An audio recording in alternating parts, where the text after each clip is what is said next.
Wow, look at all those people. They all want to come to Canada and live in Canada. What should Canada do? Should Canada let them all move here and live in Canada? Or should Canada not let any of them come in? Or should Canada let some of them come in?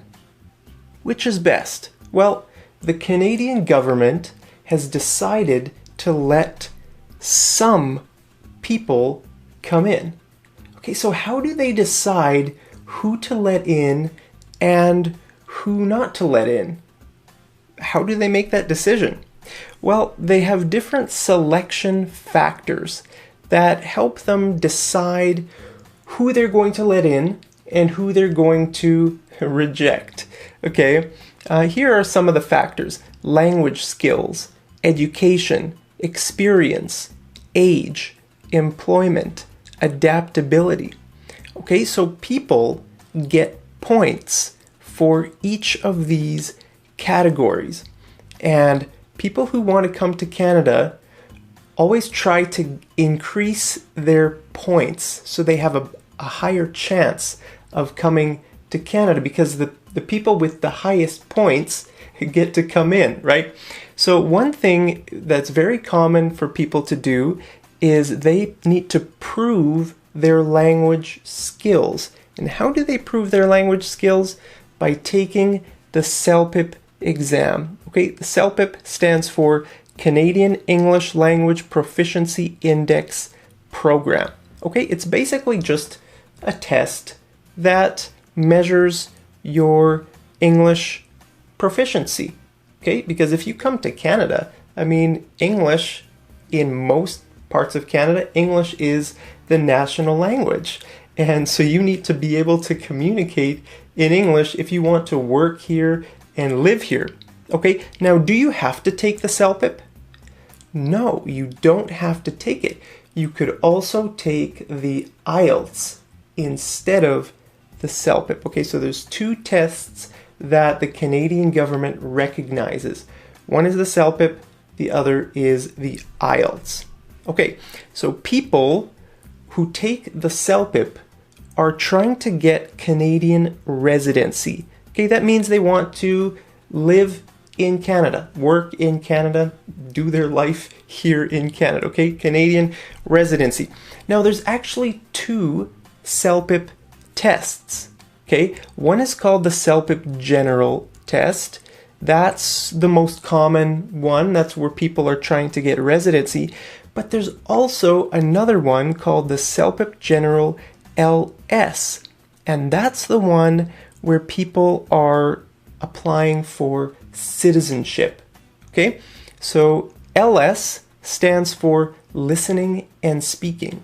Okay, so actually it's the exact same test, except this one is only listening and speaking. This one is listening, speaking, reading, and writing. So this one is a lot longer. This one is like half as long. Okay, so it's easier than that one. Okay, so basically, when you take the CELPIP, the highest score you can get is 12. Now that would be really hard to get, but you know, the higher score you get, the more points you get. If you get a lower score, then you get fewer points toward your your application, you know, to come to Canada, because it's a very competitive market. For some reason, everyone wants to come to Canada. I don't know why. It's so cold here. If you come, you might freeze to death. Maybe it's better if you stay in your own country, but a lot of people want to come to Canada. Okay, so this is how the CELPIP test is going to go. Listening, reading, writing, speaking, in that order. Okay, so when you start the CELPIP test, first you're going to do listening, then reading, then writing, then speaking. Each of these parts take about 1 hour each, and the speaking part takes about 20 minutes. So, I mean, it's a pretty long exam. You're going to be in there for like 3 hours. Listening, reading, writing, I mean, that's a long time. The longest exam I ever took was 4 hours. 4 hours. And my brain was fried after that exam. Fried means it was just, it was exhausted. So my brain was fried after the 4-hour exam. So I'm sure if you take this exam, your brain might be fried as well. Okay, I just want to just go through each of the parts just so you have an idea, because sometimes people ask me, what is the CELPIP exam? What do I have to do on it? Okay, so there's 4 parts. I'm just going to briefly just show you what is in each of the parts. Okay, so in the listening part, we have 6 parts. So listening to problem solving, listening to a daily life conversation, listening for information, listening to a news item, listening to a discussion, listening to viewpoints. Okay, then you go on to reading. Now the reading part has 4 parts. Reading correspondence, reading to apply a diagram, reading for information, reading for viewpoints. Okay, then you move on to the writing part. Now the writing part only has 2 tasks that you have to do. Writing an email and responding to survey questions. Okay, so each of those writing things is going to take you, I think you have 40 minutes? I could be wrong. It's either 20, no. I think for each part you have 20 minutes. I think in total, this is about 40 to 50 minutes long that you're going to spend on the writing part. Okay, so the speaking then is the last thing on the test, and you have 8 parts.